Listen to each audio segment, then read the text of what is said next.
Good evening. My name is Wallace Bradley, and I'm the host of the Bradley Report. I'm also the chairman of United in Peace, Inc., and I want you to know that this report is being presented by United in Peace, Inc. I'm the president of United in Peace, Inc., and the woman that helps me to find the right topics for the show is none other than the chairman of United in Peace, Inc., and that is Terry Marsh Bradley. We got a very interesting show because so much has been happening. The migrants and the 21st Ward. There was a store, old jewel store on 115th and Halsted, where the residents wanted development to be done there. They're bringing homes and retail stores, called them Morgan Park Collective or something like that. Well, they had a meeting yesterday where this Jules, whoever owned Jules, sold one of the spots on that area for $1 to the city so that they can have the migrant tents there. The young aldermen, which you're going to see, made the right decision for the community and in the name of humanity for the migrants. Got a good deal. The migrants will be there temporarily. The fact that the city brought the property, they're willing to turn that property over to that cooperative in order to build that development within the 21st Ward. I want to say to Alderman Ronnie Mosley, to the residents in the 21st Ward. I got family there in the 21st Ward. I want to say hooray, hooray, hooray. One thing people got to understand in politics, compromise is the reward for good politics. We're going to talk about how Congressman Jackson, because that's in the 1st Congressional District, wrote a letter to the Department of Justice and Homeland Security asking for an investigation into the governor of Texas that was maliciously sending migrants, children first, he was sending, to the Democratic states instead of sending them to all the states, because he was Republican and he's a Trump sympathizer and all of that, and he knew that the Democratic convention was going to be held either in California or in Illinois, Chicago, or in New York. When he realized that it was going to be in Chicago, he started sending more buses. They demand a federal investigation. We're going to show where the mayor sent delegates to Mexico to see what's really happening so they can bring that back. And now everyone is letting the president know he got to send more money to the state of Illinois, for sure, and the city of Chicago to help offset the migrant situation, where it's now taking from the taxpayers' dollars for the state, the county of Cook, and the city of Chicago. So without further ado, I want to say to God be the glory. That's my story. This is exactly the situation city leaders and migrants feared. There are thousands of asylum seekers sleeping on sidewalks all over the city as temperatures plunge toward freezing. It's the coldest most of them have ever been. These Venezuelan natives seeking asylum here in Chicago are for now stranded, wrapped only in donated winter coats, hats, and gloves. All of this feels completely foreign to them.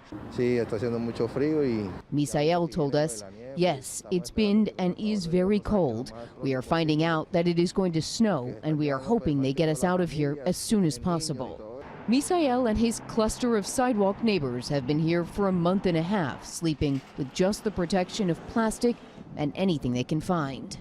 yo no, pero sí hay familias que He said, I don't have kids, but there are families here with 2, 3, 4 kids. They are inside and outside. The city has dispatched buses to offer overnight warmth from the sudden winter temperatures. We need more than the warming buses, but we need to take everything we can get, right? City leaders have been scrambling for weeks trying to establish so-called base camps, massive military-style winterized tents like these that have already been built in New York. We are in this room saying no. In mid-September, many people in the Morgan Park neighborhood revolted against plans for a base camp at 115th and Halsted, where an affordable housing complex is set to break ground next year. Monday, a city council committee approved that land acquisition. The ward's alderman wants answers.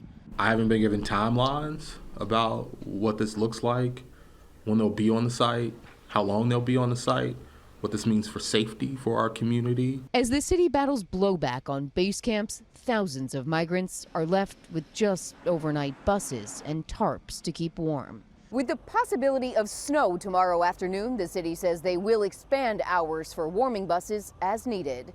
You know, I want to read something to you. What that young man,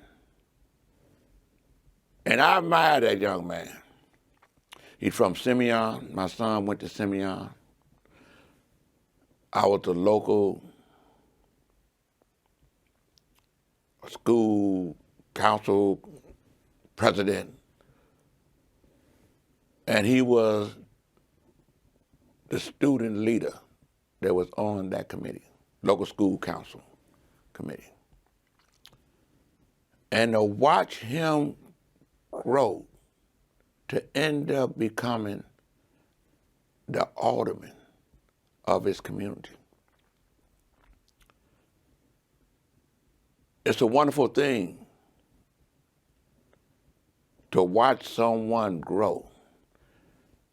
Like this young man, I'm sure there's young men and young ladies in every community that's growing because they realize they're going to become the leaders of tomorrow. I want to say to God be the glory for the work that this man is doing for his community. I want to read this to you.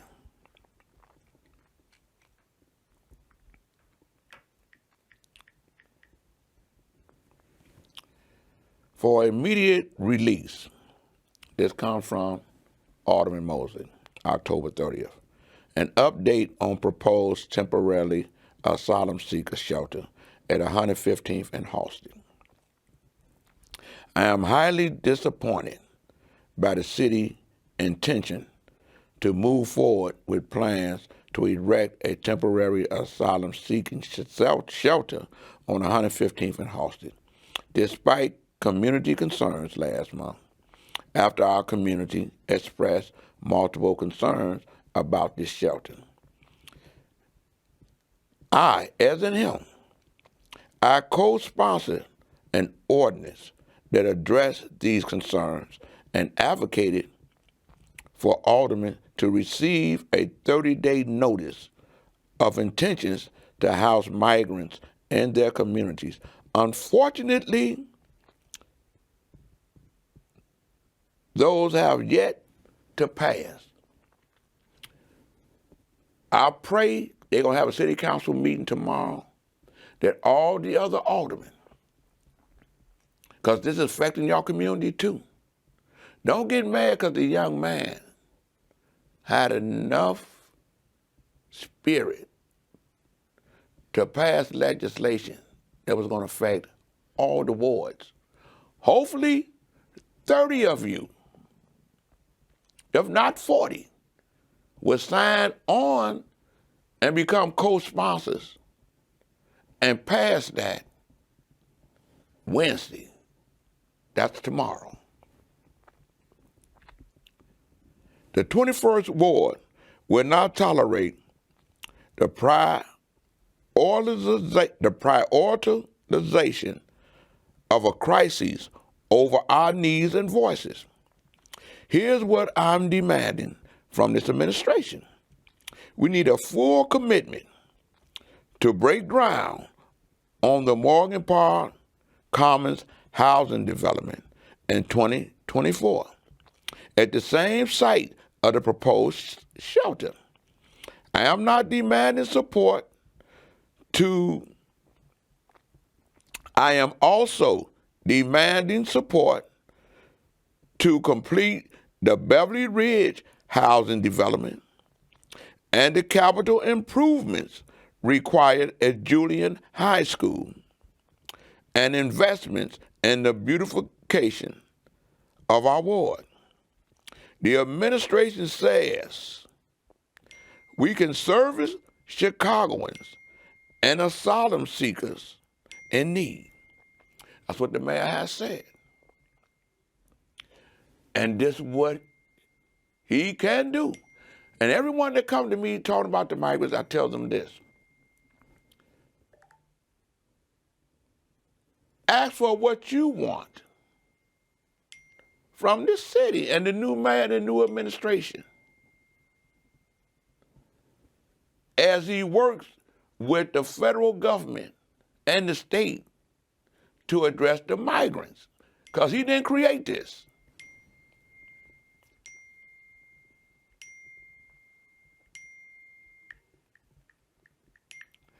Well, I see everyone is watching the show, they just texted me. Be patient. The administration says we can service Chicagoans and asylum seekers in need. Consequently, I am calling for the 21st Ward to have a temporary shelter for Chicagoans so residents of this community can become more housing secure.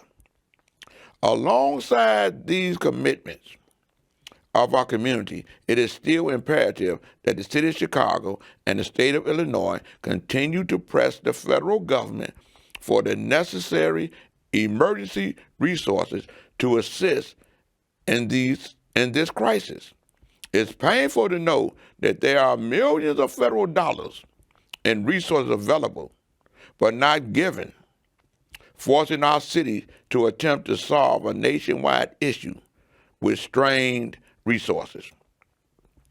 There are still many questions about safety, timelines, and care for our own residents that have not been answered. The 21st Ward deserves answers to these questions, and I will continue to fight for a true commitment to an investment in our community from this alderman. I salute you, man. I say hooray, hooray, hooray, and gratitude. Let's get to the next story. Purposes, no phones, no text messaging, video, none of that. They play no games about that. But everything is taken, except for maybe your phone and a few dollars. Your clothes, everything taken away from you. Get generic clothes. It's like going. This morning, Alderman Hall, thank you so much for getting up early. Thank you. You know, a lot of people have now seen what's unfolding outside Chicago police stations, but I bet it is nothing compared to what you saw. Can you tell us a little bit about some of the things that struck you the most? Yeah, what struck me the most is the distress. I saw children with no parents who crossed the border. I saw families crossing the border, men and women. And you just can look in their eyes and see that they're fleeing from various countries, seeking asylum, and they're looking to Chicago as a better chance and better hope. Explain to our viewers, because, you know, I hear people talking and they're like, why do we need to go down to the border? Yeah. Why was the mayor planning to go to the border when you can just go to any one of these police district stations or migrant shelters right here in Chicago and find out what's going on and get the same story told here in Chicago? Why travel and spend taxpayer money to go there? Well, number one, you have to get the facts. And in order to get the facts, you have to go on the ground. You have to see, you have to observe. Right there at the border, we have so many different partners. The mayor of El Paso, the mayor of San Antonio, they met with us, their staff met with us, and there's so many non-for-profits at the border that are the first and sometimes the last faces that people see before they leave Chicago. And so what we were able to do is organize, start the conversations with non-for-profits at the border to share with them things that we need here in Chicago.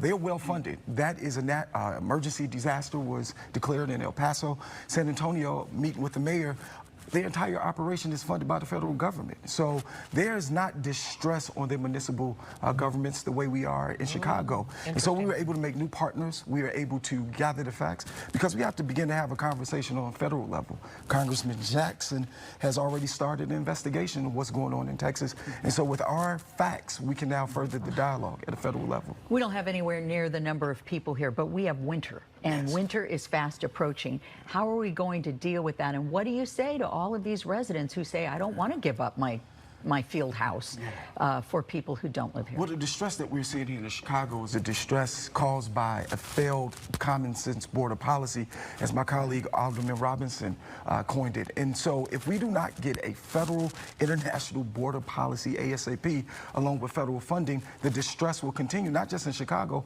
but all across America. And so what we need immediately is for Congress to act. Congress is acting a fool right now, but we need a border policy. We need the president to maybe even immediately send an aid package to Chicago. This is failed federal policy that's showing up at the city level. Yeah, and it's becoming almost a tinderbox in some of the communities, including here in Chicago. Yesterday we had an alderwoman from the 12th Ward that was, surrounded. We just talked about it on the air. She was surrounded by people in Brighton Park. They don't want the mayor's tent city there.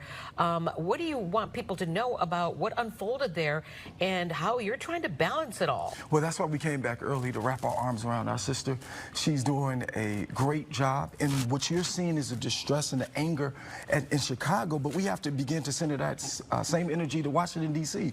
We're dealing with the sins of Congress. We're dealing with the back being turned on us by even the president. He's come to Chicago, but he didn't go to the police stations. He's come to Chicago, but he didn't look into the eyes of those who've crossed that border in distress. And so we need a full, comprehensive aid package right now in Chicago. We need the Department of Education to come and see overcrowded classrooms that are struggling with language barriers. We need Department of Human Health and Services to come. We need every department at that level to come to Chicago, but immediately we need aid from the White House. Speaking of language barriers, I mean, a lot of people presume that most of the people are coming here speaking Spanish, but you have people coming from China, Assyria, Syrians, you have Africans. So talk to us about how are our educators supposed to help these children when they maybe don't speak their language even? Yeah, so coming from that security checkpoint base camp, looking at the wall, you did see so many different countries, some in which you mentioned. But again, without the presence of a border policy and with the absence of the presidential administration, if the Department of Education walked through the classrooms of Chicago, now mind you, we were already dealing with the distress in our city. And so with the absence of that type of support, you will see the lack of resources because there's a lack of funding. Again, those cities at the border, El Paso, San Antonio, that's interior city, have all of the wraparound services and funding needed to do their operation. We don't. Right. Everyone talking about the lack of congressional action. What should that action be? When is it too many people? How do you shut it down? You know, you have to change the border policy. There is no border policy that's in place, number one. And then number two, with a lack of, again, immediate presidential aid, we're seeing a dilapidation of cities as well as local governments. This is a federal issue that we're dealing with at a local level. How concerned are you about these single men that are coming over here? We keep hearing about men of a military age coming here from other countries. People are concerned, especially because of the terrorism that is going on in the Middle East, that we may have sleeper cells here in our own city, in our own country. How concerned are you about that? Well, having seen the base camp that's led by Border Patrol, ran by Homeland Security, is a very rigorous process. There's no perfect process. I do think that we have to understand people who are crossing the border seeking asylum, right? Venezuela is the leading country in which we are seeing a lot of asylum seekers. And so what we must consider is this, that if we do not have strong border policies, the border is open. So whosoever will come. And so we must continue to put pressure on Congress, put pressure on the president to help Chicago. All right. Alderman, thank you so much for coming in this morning to talk with us about this issue. And I'm sure we'll be wanting to talk with you more about this because this issue is not over. That's right. You know, I want to play another story for you where you can hear and listen to what Congressman Jonathan Jackson, he happened to be the first congressional district congressman, and he's a Democrat. Could you play that for me? We begin here with a new twist in Chicago's migrant crisis. Congressman Jonathan Jackson is asking for a federal investigation into Texas Governor Greg Abbott. Jackson says that sending migrants from the Texas border to Chicago and other cities amounts to human smuggling. More now from our political reporter, Marianne Ahern. Marianne? Alex, Congressman Jackson's letter today to the Department of Justice and Homeland Security says the migrant crisis in Chicago is untenable. With close to 19,000 migrants already sent here in the past 15 months, Congressman Jackson puts the blame on Governor Abbott's actions. In all, Jackson says 55,000 migrants have been sent to 6 sanctuary cities. In his letter to the U.S. Attorney Merrick Garland, he says in part, quote, "I would argue that Governor Abbott is committing the federal offenses of alien smuggling, domestic transporting, harboring, among other offenses." There is a process to seek in for asylum seekers to come into the country. They're processed and they are given humane treatment, and you're able to do some sort of background verification. There are loads of children that are coming in by way of Texas. He's circumventing federal law and he's putting them on buses. He's transporting children across state lines. That's child smuggling. You can't do it. There has been a big increase in migrants into Chicago in recent months. Mayor Johnson's team says 320 buses have come to Chicago since April. And in April is when it was announced Chicago will host the Democratic Convention next summer. We, of course, reached out to Governor Abbott for reaction, but have not heard back. It is widely reported that he has received, that is, Governor Abbott, strong support for busing the migrants out of Texas, not only from Republicans, but from those who say it has brought more attention to the immigration crisis. Alex and Marianne. Thanks so much, Marianne. You know, what you witnessed is 3 levels of government: federal, state, city, working together to help in a crisis that they didn't create. This is not like the COVID pandemic. This was created to create chaos and confusion. I applaud the mayor for making the right decision to stay here because he heard what his constituents were saying. Why you want to go to Mexico? Send your delegation. He sent the right alderman from the 6th Ward, the alderman from the 4th Ward, 2 Hispanic aldermen to go and see what it is, because we're not going to let someone try to create where it's Latino against African American scenario. So I want to say this. City of Chicago, stand with your elected officials as long as they're doing the right thing, and transparency bring about clarity. And with that, I want to say to God be the glory. This Gator story